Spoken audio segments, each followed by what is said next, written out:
Yippee-ki-yay, mother! Oh, hey, welcome everybody to I Dream of Indie. My name is Old Gamer Joe, bringing you another review today as we look at not Die Hard Arcade, but Breakneck City on the Nintendo Switch. Yes, indeed, Breakneck City is inspired by 3D brawlers of the past, which is refreshing because we get a lot of 2D brawlers in the indie space, but this doesn't happen all that often, and I was a big fan of Dynamite Deca, or better known as Die Hard Arcade, having grown up playing a ton of 2D brawlers like Double Dragon or Streets of Rage, Final Fight, whatever, pick your brawler. There were tons of them in the early 90s.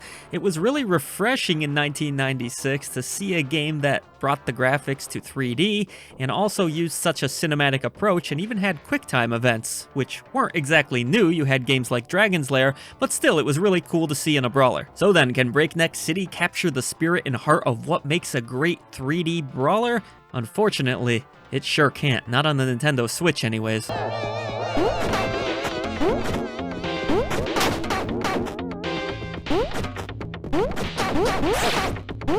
Our story takes place in the year 199X. Ooh, so edgy and so damn 90s. You gotta love that. Where a group of thugs have attacked and robbed a local video store.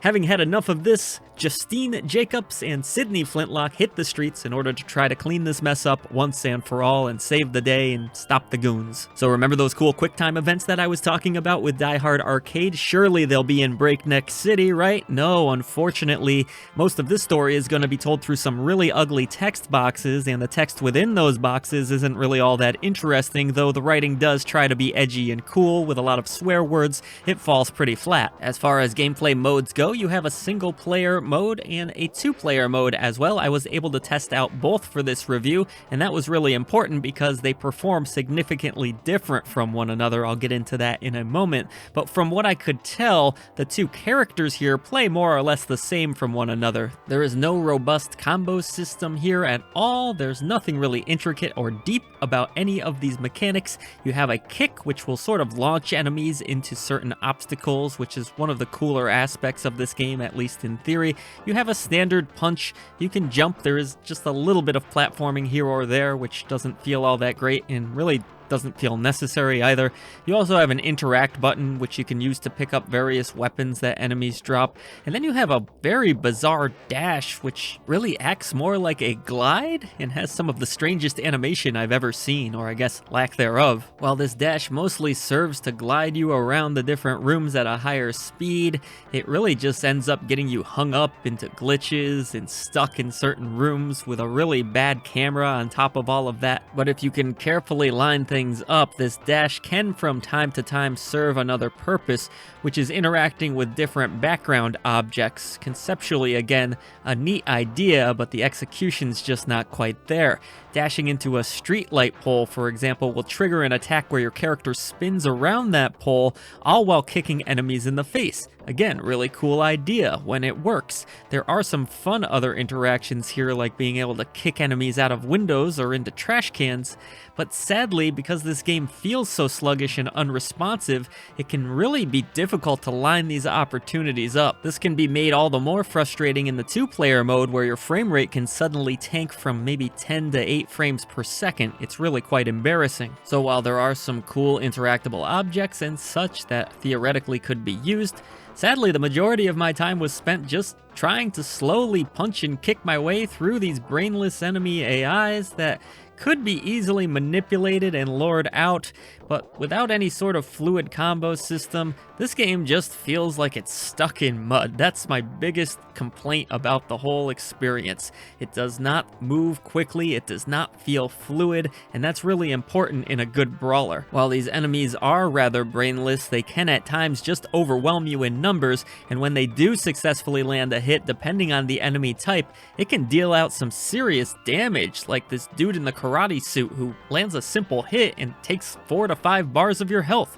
It's really quite aggravating. All the while, you've got the camera spinning everywhere, going in every direction, you not being able to tell where your characters are, especially if you're playing 2-player, and the frame rate is shitting its pants. You're in trouble. This is a bad experience. Most of the weapons that you do manage to pick up are pretty useless. I grabbed 3 or 4 guns, and then Silent Signs also grabbed a gun, but none of them ever seem to have ammo. What the heck is going on here? Even worse, there's this one enemy with a beard. He's kind of a bigger fellow, and he just blocks everything. The way to beat him is just to spam kick him into a wall over and over again. It's really obnoxious as well. And like I mentioned, when you're not battling the camera, the frame rate, everything else, you will occasionally just flat out glitch and be stuck and you can't move, and then you have to go into the menu and reload the checkpoint and hope that you hit a checkpoint, or else you're gonna have to fight some of those enemies again. Visually, you know, when I first saw the trailer, I got a little bit hyped up because, again, I liked Die Hard Arcade a lot and it seemed to be trying to capture that style,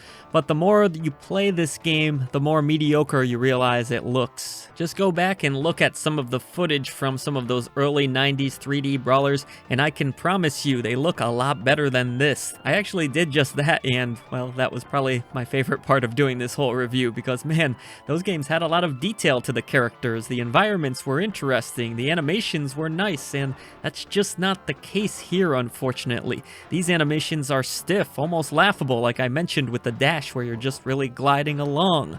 There's underwhelming character and enemy designs. There's really only like 5 or 6 enemy types, but they all just look sort of silly and out of place in whatever type of universe they're trying to create here.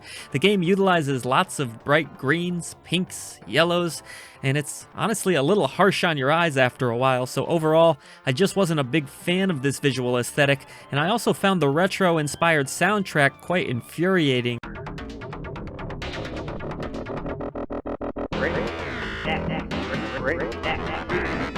Yeah, the title theme here, did you just hear that? It's pretty horrible, and the majority of the tracks featured in Breakneck City sound much like that, so there's also no voice acting here, and all the punches, the kicks, the attacks, they just add to the inevitable headache you're going to have. So you can probably tell, but yeah, I had a miserable time playing this one, unfortunately, and that's a shame because I was really excited to get into a 3D brawler as opposed to a 2D one. I'll take a brawler any way I can get it most times, and I'm not normally that harsh on them. I really like the simplicity of these games, but this one just runs lousy, it doesn't look great, it doesn't play great.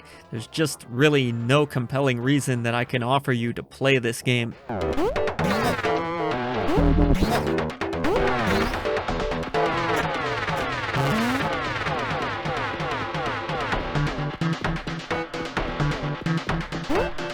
Thank you so much for watching the latest video from I Dream of Indie. We would now like to take a moment to pay tribute to our great indie warriors who support us through channel memberships. Bill T, Christian Cruz, Kevalo, Mitchell Hall, Chris Jackson, Nathan Moore, Adriana Amato, CJR, C. Coyle, Skepticism, Haley, Julian, Colbus, Jen Rose, Jesse, CPM, Bunny, JRS, The 8th, Ray Lynn, Marky Mint, Dave Harp, Peekaboo, and Lex Noyle.